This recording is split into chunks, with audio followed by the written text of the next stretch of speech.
Brasil Conference em Boston? Não.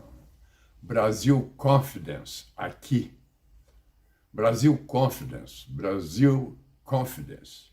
Confiança no Brasil. Essa é a nossa realidade de país com credibilidade, no qual todos os dias são anunciados vultosos investimentos nacionais e estrangeiros em nossa economia. Nada a ver com a tal Brasil Conference.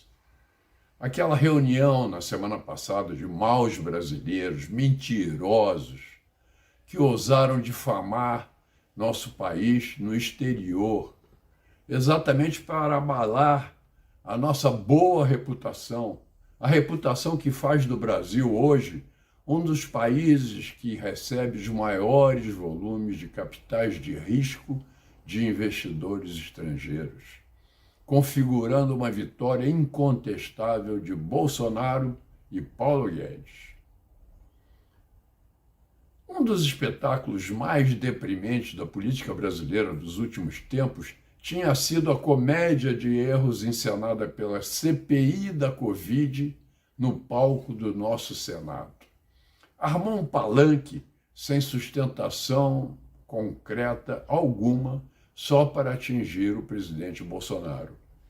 E vergonhosamente se esqueceu deliberadamente de ir ao cerne do grande problema real, a investigar e denunciar a corrupção em escala industrial praticada com as poupudas verbas que o governo federal enviou a mando do Supremo Tribunal Federal para governadores e prefeitos.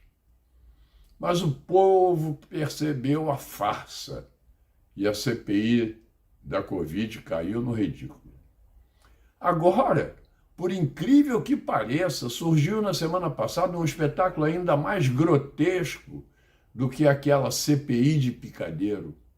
Só que num palco fora do Brasil, em um espaço que leva a marca respeitável de uma importante instituição acadêmica.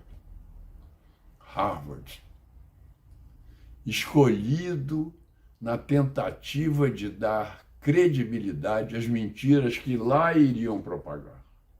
O que ali se encenava, uma comédia bufa, não tinha relação alguma com o prestigioso dono da sala, que é cedida, como é a tradição nos Estados Unidos, que defende a liberdade de expressão, a qualquer um que esteja disposto a pagar. Meu comentário aborda a farsa encenada na tal Brasil Conference, suas falsas motivações e as conclusões que podemos extrair do evento.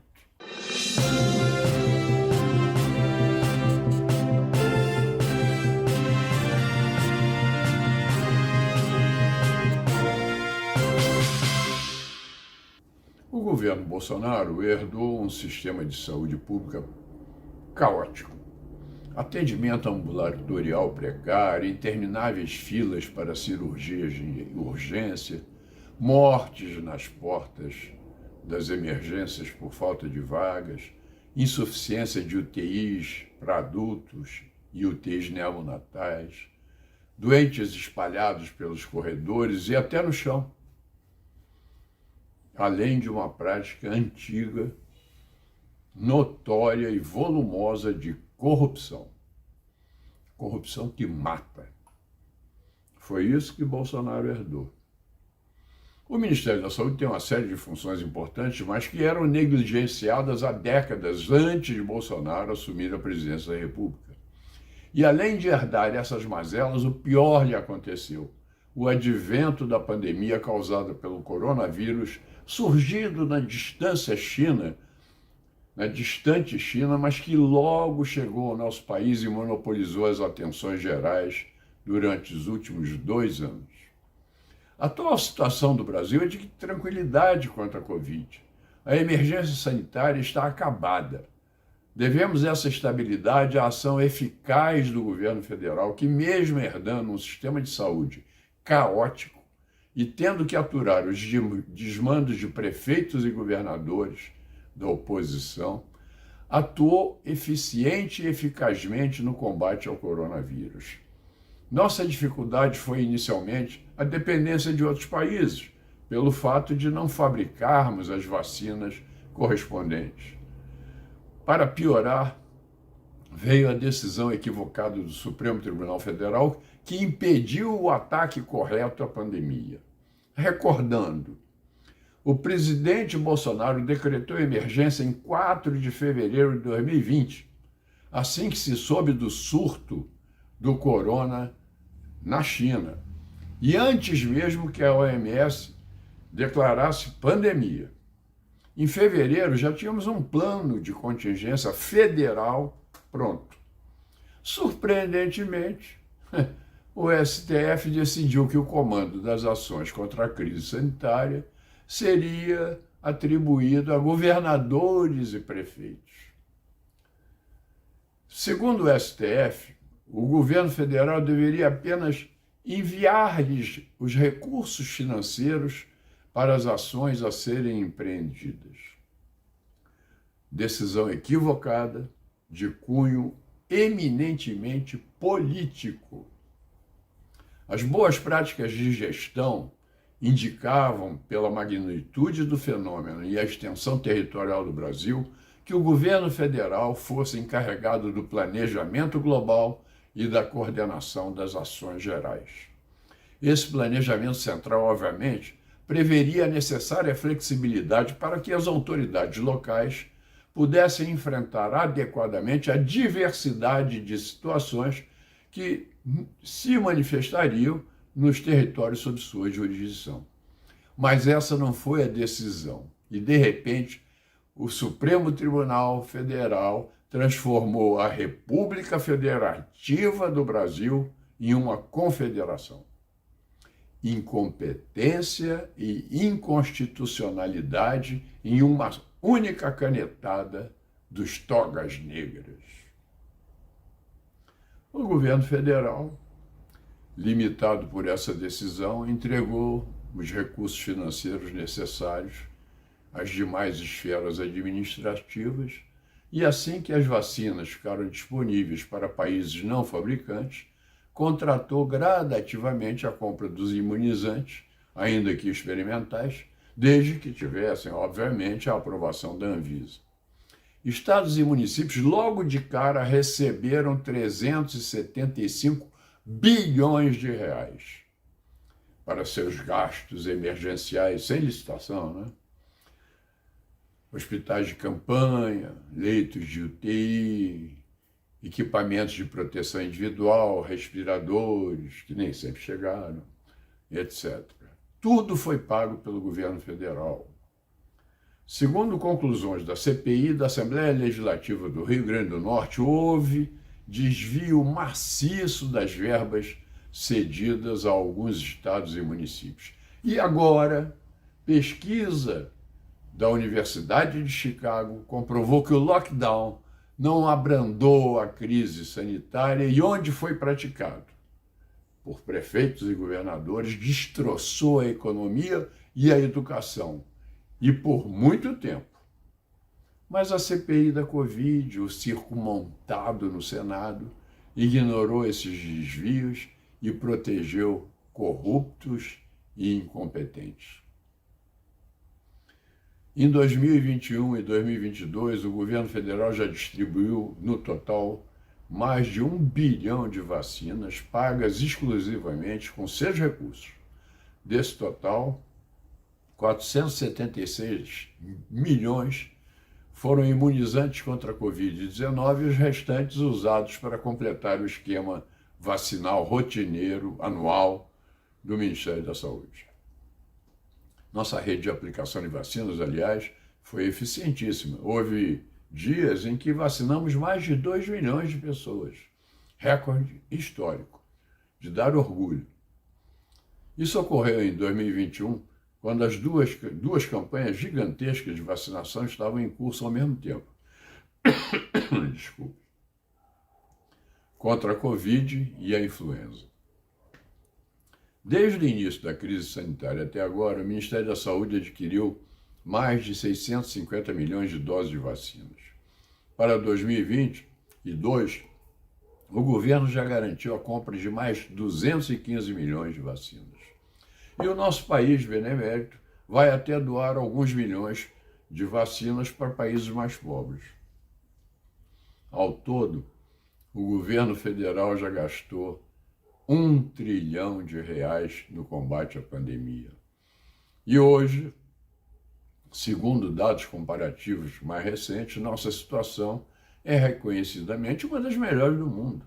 A média móvel de óbitos por Covid desde o pico caiu 60% até agora. E a média móvel de casos também caiu 80% desde que atingiu a máxima histórica. 91% da nossa população de mais de 12 anos já tomou a primeira dose, 85% a segunda ou a dose única, e até o momento 41% do público já tomou reforço. E melhor, temos 4 projetos de novos imunizantes já em fase de ensaios clínicos e vamos produzir vacinas e insumos médicos no futuro para fortalecer nosso sistema de saúde frente a emergências sanitárias eventuais. O SUS, apesar de todas as suas deficiências históricas, conseguiu dar conta da pandemia, a maior crise de saúde de todos os tempos. Enfim, o governo federal fez tudo ao seu alcance. Ainda assim, em Boston, na tal conferência, o ministro Lewandowski fez a gravíssima e leviana acusação de que a gestão Bolsonaro foi responsável pelas muitas mortes por Covid no Brasil. Tão despreparado é aquele ministro que, na mesma fala, afirmou que o Supremo retirou do presidente da República a gestão da pandemia, atribuindo-a a prefeitos e governadores. Se isso foi feito, e foi o que ele disse, o que aconteceu na crise sanitária de errado foi culpa dos gestores, por eles, ministros do STF, designados para tomar conta da pandemia. Ou seja, Lewandowski não tem capacidade intelectual sequer para preparar um texto relativamente curto e simples. Ao fazê-lo, cai em contradição flagrante com a distância de 2 ou 3 parágrafos. Perdão, o ministro é uma capacidade, ele é capaz de tudo. Mas não estava só em sua campanha eleitoral fora de época. Outro ministro do STF, Barroso, também no palco, respondendo à pergunta de uma deputada, afirmou com todas as letras que é inimigo do presidente da República. Um magistrado que deveria ser imparcial, isento politicamente, não tem o mínimo pudor ao declarar publicamente para uma plateia internacional que não é imparcial, que tem um lado. Desmoralizou a justiça brasileira perante o mundo. Por todos os motivos, deveria confessar suspeição sempre que julgasse questões envolvendo Bolsonaro, mas não o faz. E ainda disse que o seu lado era o lado do bem. Afirmação bizarra para quem defendeu e considerava amigo o terrorista assassino italiano Cesare Battisti. Afirmação risível para alguém que tinha como guru, como guia espiritual, um criminoso como o charlatão João de Deus. É um lado do bem bem esquisito. Não é sem muita razão que várias pessoas dizem que vão votar no Bolsonaro só ao observar quem são seus inimigos. Em tempo, um amigo telefonou-me para perguntar-me, intrigado, o que deu no Lehman para financiar essa reunião e dizer que o Bolsonaro não será reeleito de jeito nenhum. Nós conhecemos o Lehman do tempo em que ele, jovem como nós, frequentava a Praia do Arpoador, jogava seu frescobol. Respondi ao meu amigo que havia 3 versões que corriam por aí. Uma, teoria da conspiração, de que alguns personagens, dentre os mais ricos do mundo, e Lehman está excluído, são globalistas, querem nos ditar a nova ordem mundial, que seria comandada por uma plutocracia, em que eles ditariam tudo aos governos, e Bolsonaro, evidentemente, é um obstáculo intransponível a esse objetivo. A segunda versão que corre para o multimilionário ávido de poder financiar a Brasil Conference é porque é muito ruim para quem tem muito dinheiro e que gosta de poder ter um presidente como Bolsonaro que nenhum dinheiro compra. Já no caso de Lula, beleza, né? E a terceira versão, finalmente, a versão mercadológica. Lula afirma que vai resolver todos os problemas do mundo, até a guerra da Rússia com a Ucrânia, na mesa de um bar, tomando cerveja, muita cerveja. E Lehman é dono da Ambev, é dono de cervejarias. Portanto, seu objetivo de eleger Lula seria apenas obter o sucesso de vendas de suas empresas, com Lula e circunstantes enchendo a cara. De uma coisa eu tenho certeza. Essa Harvard de Boston, que hospedou esse convescote de golpistas que desrespeitam a nossa Constituição cotidianamente, deve ser aquela mesma Harvard de Boston em que se graduou aquele professor que humilhou seu jovem aluno pelo fato de não concordar com a opinião de uma ativista fantasiada de indígena que serve a interesses alienígenas escusos e luta contra o fabuloso agronegócio brasileiro, o celeiro do mundo.